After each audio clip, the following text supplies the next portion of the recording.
রিজিকের সর্বোচ্চ স্তর, পরিপূর্ণ স্তর, যার মধ্যে কোনো ফাঁক ফুকুর নাই, এরকম পরিপূর্ণ স্তর হচ্ছে মহান আল্লাহ রাব্বুল আলামিনের সন্তুষ্টি। সুবহানাল্লাহ। মহান আল্লাহ তাআলার যদি সন্তুষ্টি পাওয়া যায় তাহলে তার রিজিকের পরিপূর্ণতা চলে আসবে। আল্লাহ তাআলার সন্তুষ্টি যদি পাওয়া যায়, পরিবারে, সমাজে, কোথাও তার কোনো কি থাকবে না, পেরেশানি থাকবে না। আল্লাহ রাব্বুল আলামিন কালামে পাকে ঘোষণা করেন, ওয়ালাউ আন্না আহলাল কুরা আমানু ওয়াত্তাকাউ লাফাতাহনা আলাইহিম বারাকাতিন মিনাস সামাই ওয়াল আরদ। আল্লাহ তাবারক ওয়া তাআলা বলেন, যদি কোন জনপদের লোকেরা আমাকে ভয় করার নীতি অবলম্বন করে, মুত্তাকি বা তাকওয়ার নীতি অবলম্বন করে, তাহলে আমি ওই জনপদের লোকের জন্য আসমান এবং জমিনে যত বরকতের দরজা আছে সমস্ত বরকতের দরজাগুলো খুলে দেই। সুবহানাল্লাহ। জোরে বলেন না সুবহানাল্লাহ। তাহলে আল্লাহ তাআলা সন্তুষ্টি যদি আমরা পরিপূর্ণ পাই, তাহলে আসমানে এবং জমিনে যত বরকতের দরজা আছে সমস্ত বারাকার দরজা আল্লাহ তাবারক ওয়া তাআলা আমাদের জন্য কি করবে? খুলে দেবে। প্রিয় উপস্থিতি, তাহলে আমরা রিজিকের কয়েকটা স্তর পাইলাম, ঠিক কি না বলেন? প্রিয় উপস্থিতি, সম্মানিত হাজিরিন, এই রিজিকের হ্রাস বৃদ্ধি হয় কি হয় না বলেন? হ্রাস বৃদ্ধি হয়, কখনো মানুষের সম্পদ বাড়ে, আবার কখনো সম্পদ কমে যায়। এই যে রিজিকের বৃদ্ধি এবং রিজিকের হ্রাস, রিজিক বেড়ে যায় এবং রিজিক কমে যায়, সম্পদ বেড়ে যাওয়া, সম্পদ কমে যাওয়া, এটা আল্লাহ রাব্বুল আলামিনের পক্ষ থেকে সংঘটিত হয়। আল্লাহ রাব্বুল আলামিন রিজিকের এই যে ভারসাম্য একবার হচ্ছে একবার নামে এর জন্য করে থাকেন যে আল্লাহ রাব্বুল আলামিন মানুষের পরীক্ষা করার জন্য একবার রিজিকটা বাড়িয়ে দেন এবং আরেকবার রিজিক কমায় দেন। আল্লাহ পরীক্ষা করতে চান।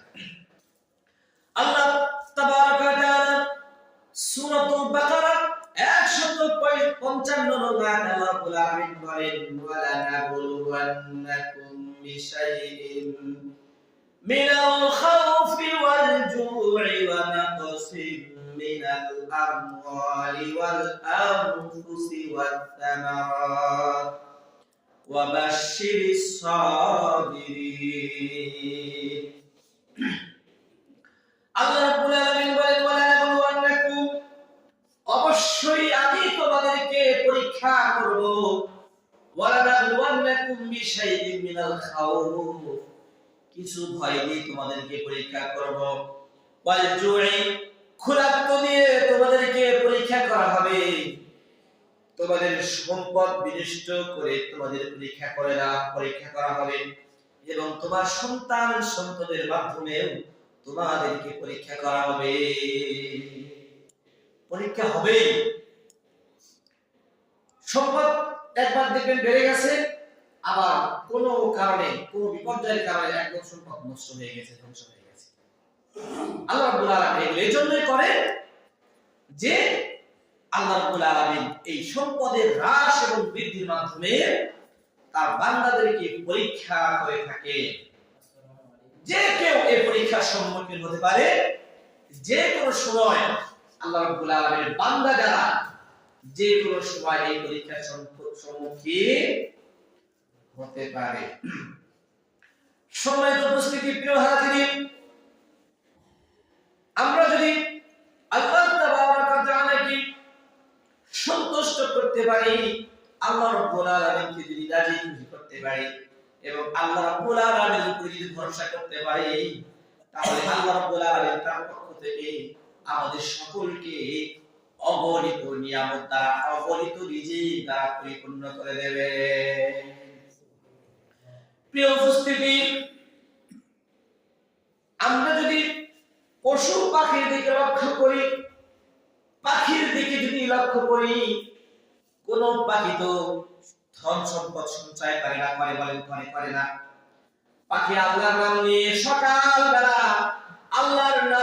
সকালবেলা জমির মধ্যে চলে যায়, সকালবেলা আল্লাহর নাম নিয়ে বাসা থেকে বের হয়ে যায়। সারাদিন সে যে অন্বেষণ করে, যে ক্লাস করতে থাকে, এবং বিকাল বেলা সন্ধ্যা যখন হয়ে যায় তখন আল্লাহ রাব্বুল আলামিন তাকে তৃপ্তি সহকারে আহার করে আবার ঘরের মধ্যে ফিরিয়ে নিয়ে আসে। পাখিরা ভরসা করে কার উপরে বলেন? আল্লাহর উপরে ভরসা করে। পাখি আল্লাহ রাব্বুল আলামিন ভরসা করে ঘর থেকে বের হয়ে যায়।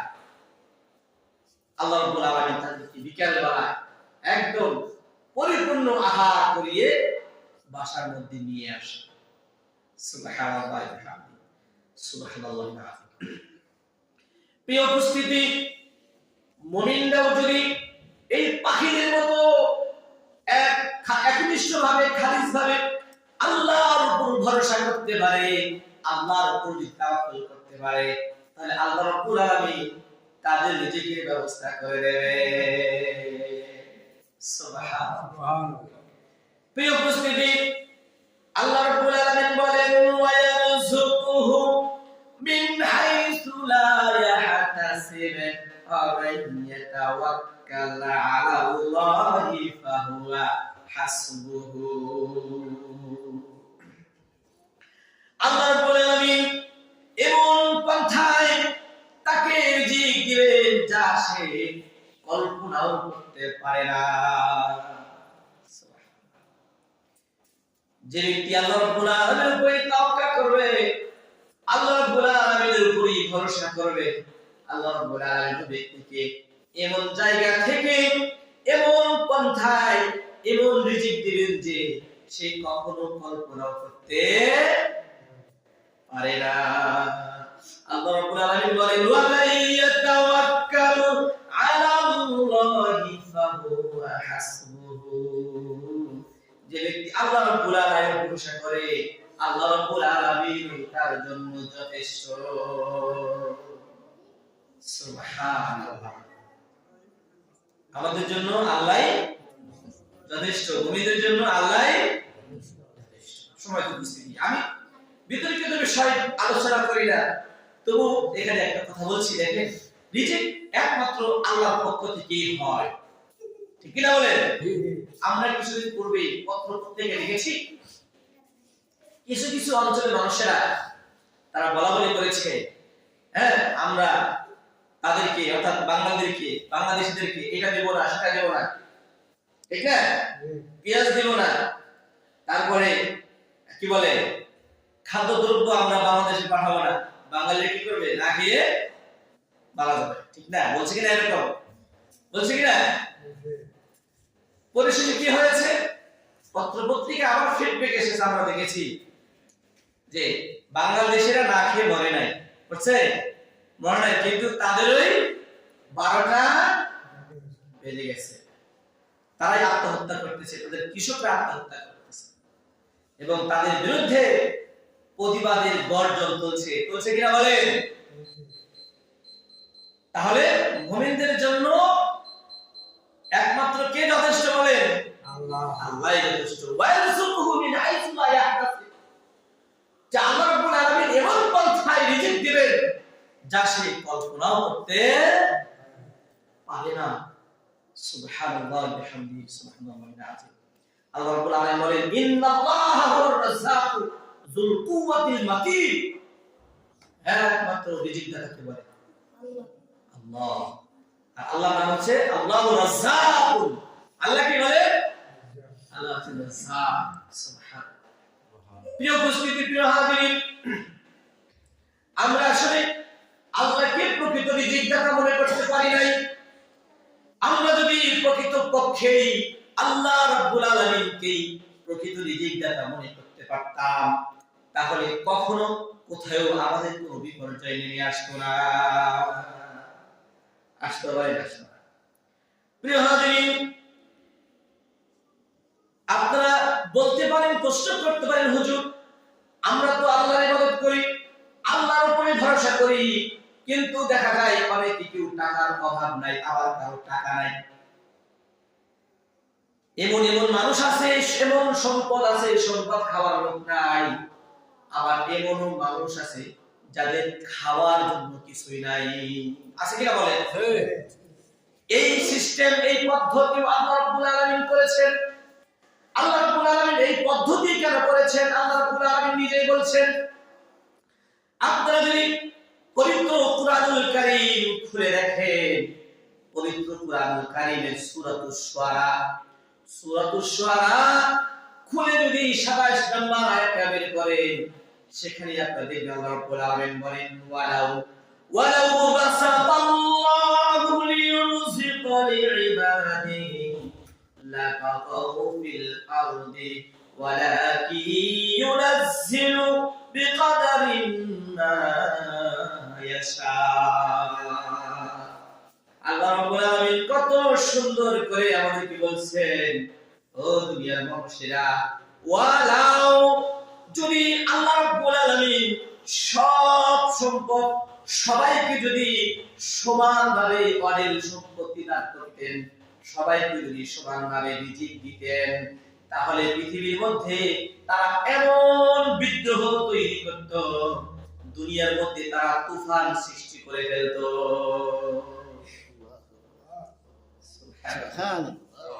সুবহানাল্লাহ। আল্লাহ কোরআনে বলছেন, সবাইকে যদি সমান সম্পদ, সমান রিজিক, সমান ক্ষমতা যদি দিতাম, তাহলে তারা দুনিয়ার মধ্যে কি করত? দুনিয়ার মধ্যে বিদ্রোহ তুফান তৈরি করে ফেলত। পরাক্রম রাষ্ট্র যদি আমেরিকার মতো যদি পাওয়ার সবার থাকতো, সবার পাওয়ার যদি আমেরিকার মতো থাকতো, সবার পাওয়ার যদি রাশিয়ার মতো থাকতো, সবার পাওয়ার যদি চায়নার মতো থাকতো, তাহলে কোন রাষ্ট্রকে গুরুত্ব বলেন? হ্যাঁ, তো আজকে তারা বিশ্বাস করে বলতে কিনা বলেন, একবারে পারমাণবিক বোমা ফেলাইয়া এমন তুফান সৃষ্টি করত, একদম ধ্বংস করে দিত। আবার সেও কি করত? তার তো ক্ষমতা কম নাই, শক্তি কম নাই, ঠিক না? সেও এরকম তছনছ করে ফেলত, দুনিয়া একদম তুফান তৈরি হয়ে যেত। প্রিয় হাজির, আল্লাহ রাব্বুল আলামিন এজন্যই এই যে কম বেশি করেছেন, একজনকে বেশি দিয়েছেন, একজন কম দিয়েছেন, যাতে করে ভারসাম্য ঠিক থাকে, যাতে করে কি থাকে? ভারসাম্য ঠিক থাকে। সবার যদি সম্পদ থাকতো, এই যে এখন রোয়া গাড়ার মৌসুম, ঠিক না? ধান গাড়ার মৌসুম না, যদি শ্রমিক না পাইতেন, শ্রমিকের যদি টাকার অভাব না থাকতো, শ্রমিক কি আপনার বাসায় আসতো ধান গাড়ার জন্য? বলেন, তাহলে আপনার ধান গাড়ার জন্য শ্রমিক পাইতেন কোথায়? বলেন। আবার আপনি যদি শ্রমিককে অবহেলা করেন, হ্যাঁ, অবহেলা যদি করেন, তাহলে আপনার দান তো রোপণই করা হবে না। এভাবে আল্লাহ বলেন সিস্টেম করে দিয়েছেন, সামাজিক সিস্টেম করে দিয়েছেন, যাতে করে একজনের প্রয়োজন আরেকজন দিয়ে মেটানো যায়, আবার আরেকজনের প্রয়োজন আরেকজন দিয়ে মেটে যায়, ধনীর প্রয়োজন গরিব দিয়ে মেটানো যায়, আবার গরিবের প্রয়োজন ধনীর মাধ্যমে মেটানো যায়। এই সিস্টেম আল্লাহ রাব্বুল আলামিন করেছেন। আল্লাহ রাব্বুল আলামিন বলেন, এই সিস্টেম যদি আমি না করতাম, তাহলে তোমরা দুনিয়ার মধ্যে বিদ্রোহের তুফান সৃষ্টি করে ফেলতে। সুবহানাল্লাহ, সুবহানাল্লাহ। প্রিয় হাজির, প্রিয় উপস্থিতি, আল্লাহ রাব্বুল আলামিন কত সূক্ষ্ম পরিকল্পনাকারী, আল্লাহ রাব্বুল আলামিন কত সূক্ষ্ম কৌশলী, এই সব কিছু আমাদের জন্য করে দিয়েছেন। সুবহানাল্লাহ, সুবহানাল্লাহি বিহামদিহি, সুবহানাল্লাহিল আযীম। একটু যদি আমরা কল্পনা করি, আল্লাহকে যদি চেনার চেষ্টা করি যে আমাদের রিজিকের মালিক কে, আমাদের রিজিক দেয় কে, আমাদের স্বাস্থ্য সুন্দর রাখে কে, আমরা তো সুন্দরের কথা বলছি, এগুলো করেন কে? কোন মাবুদ সে, কোন আল্লাহ সে, কোন স্রষ্টা সে? একবার যদি কল্পনা করতে পারি, তাহলে আমাদের আমলের আখলাকের আমূল পরিবর্তন হয়ে যাবে। সুবহানাল্লাহ। প্রিয় উপস্থিতি, প্রিয় হাজির, আল্লাহ রাব্বুল আলামিন বলেন, এই যে রিজিকের মালিক আমি আল্লাহ, শুধু তাওয়াক্কুল করে তোমরা বসে থাকবে না। আল্লাহ রাব্বুল আলামিন বলেন, শুধু তাওয়াক্কুল করে তোমরা বসে থাকবে না, তোমরা আমার রিজিক তালাশ করার জন্য, আমার রহমত তালাশ করার জন্য, আমার অনুগ্রহ তালাশ করার জন্য তোমরা জমিনের মধ্যে ছড়িয়ে ছিটিয়ে যাবে। সুবহানাল্লাহ। রিজিক পাওয়ার জন্য, সম্পদ পাওয়ার জন্য ঘরে বসে থাকলে চলবে না। এই সম্পদ পাওয়ার জন্য জমির মধ্যে ছড়িয়ে ছিটিয়ে যেতে হবে। যে যেখানে কাজ করে তাকে সেখানে যেতে হবে, যে ফ্যাক্টরিতে চাকরি করে তাকে ফ্যাক্টরিতে যেতে হবে, যে ব্যবসা বাণিজ্য করে তার ব্যবসা বাণিজ্য জায়গায় যেতে হবে। যার যার যেখানে কর্মস্থল সে সেখানে গিয়ে কাজ করবে। আর আল্লাহ রাব্বুল আলামিন অনুগ্রহ তালাশ করবে। আল্লাহ রাব্বুল আলামিন বলেন ফাইদা কুদিয়াতিস সালাতু ফান্তাশিরু ফিল আরদি ওয়াবতাগু মিন ফাদলিল্লাহ। প্রিয় উপস্থিতি, আপনারা যদি সূরাতুল জুমআ খুলে দেখেন, সূরাতুল জুমআ খুলে 10 নম্বর আয়াতটা বের করে দেখবেন, সেখানে আল্লাহ রাব্বুল আলামিন বলেন ফাইদা কুদিয়াতিস সালাতু, অতঃপর যখন তোমাদের সালাত শেষ হয়ে যাবে, সালাত আদায় করা যখন শেষ হয়ে যাবে, ফান্তাশিরু ফিল আরদি, তখন তোমরা জমিনের মধ্যে ছড়িয়ে ছিটিয়ে যাবে। ওয়াবতাগু, আর তোমরা তালাশ করতে থাকবে, তোমরা তালাশ করবে, তোমরা তালাশ করো মিন ফাদলিল্লাহ, আল্লাহ তাআলার ফজল, আল্লাহ তাআলার অনুগ্রহ তোমরা তালাশ করো। সুবহানাল্লাহ। কে তালাশ করতে বলছেন বলেন? আল্লাহ। আল্লাহ নিজেই তালাশ করতে বলছেন, ঠিক না? তালাশ করলে আল্লাহ রাব্বুল আলামিন সহজেই দিয়ে দিবেন। প্রিয় হাজিরিন, বলতেছিলাম এই যে আমরা দু চোখে যা কিছু দেখি নদ নদী, এই নদ নদী কে তৈরি করেছেন বলেন? আল্লাহ। পাহাড় পর্বত কে তৈরি করেছেন? ফল ফসল কে তৈরি করেছেন? এই আসমান জমিন কে তৈরি করেছেন বলেন? কে? আল্লাহ। ওই আল্লাহ এই সব কিছু কার জন্য তৈরি করেছেন? কার জন্য? আল্লাহ রাব্বুল আলামিন এই সব কিছু তার বান্দার জন্যই তৈরি করেছেন। এই সব নাজ নিয়ামতগুলি বান্দা যখন ভক্ষণ করবে, এই নাজ নিয়ামতগুলি বান্দা গ্রহণ করবে, আর বান্দা গ্রহণ করে সিজদা দিবে কাকে? আল্লাহ। কাকে সিজদা দিবে? আল্লাহ। কার ইবাদত করবে বলেন? আল্লাহ। ওই আল্লাহর ইবাদত করতে হবে। আমরা কি আল্লাহর ইবাদত করতে রাজি আছি? বলেন রাজি আছি? ইনশাআল্লাহ। বলেন রাজি আছি সবাই? ইনশাআল্লাহ। মাঝে মাঝে করব আর মাঝে মাঝে করব না, ঠিক না? না। সুযোগ পাইলে করব আর সুযোগ পাইলে করব না, ঠিক না? হ্যাঁ, কাজের চাপ থাকলে করব না, আর যখন অবসর থাকি তখন করব, ঠিক না? হ্যাঁ, বাজারের সময় হলে বাজারে চলে যাব, নামাজের সময় হলে নামাজে আসবে, এরকম কি না? মাগরিবের আযান দিলে তখন নামাজ না পড়তে এসে চা খাইতে যাব দোকানের মধ্যে, হ্যাঁ, ঠিক না? বলে এরকম মানুষ করে কি করে না? অসংখ্য মানুষ আছে মসজিদের মিনার থেকে আযান হয় আর উনি না শোনার পান করে অন্যদিকে চলে যায়। গত জুমায় একটা আয়াত তেলাওয়াত করেছিলাম, ওয়ালাকাদ জারাবনা লি জাহান্নামা কাসীরাম মিনাল জিন্নি ওয়াল ইনস লাহুম কুলুবুন লা ইয়াফকাহুনা বিহা ওয়া লাহুম আযানুন লা ইয়াসমাউনা বিহা ওয়া লাহুম আ'য়ুনুন লা ইবসিরুনা বিহা। বলছিলাম না, কান আছে কান দিয়ে শোনে না, কান আছে কান দিয়ে শোনে না, চোখ আছে চোখ দিয়ে দেখে না।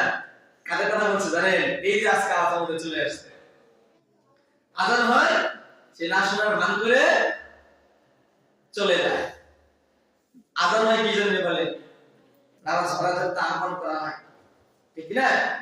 আযান দেওয়ার মাধ্যমে নামাজের দিকে আহ্বান করা হয়, আর উনি না শোনার ভান করে অন্যদিকে চলে যায়।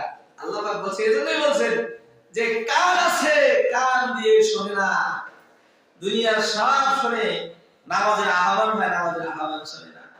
আল্লাহ বলছে এই লোকগুলা কেমন জানো? এই লোকগুলা হচ্ছে চতুষ্পদ জন্তুর মতো।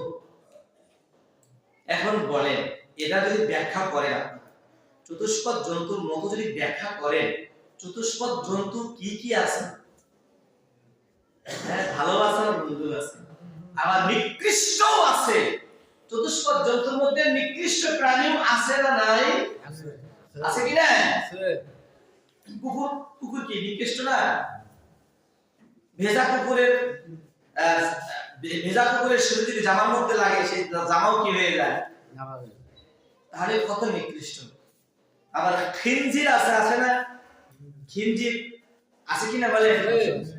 আর এরকম নিকৃষ্ট প্রাণীর মতো যদি আল্লাহ বলে থাকে, আল্লাহ শুধু এরকম নিকৃষ্টই বলেন নাই, বলছেন যে এর চাইতে যদি জঘন্য থাকে, এর চাইতে যদি খারাপ থাকে, সে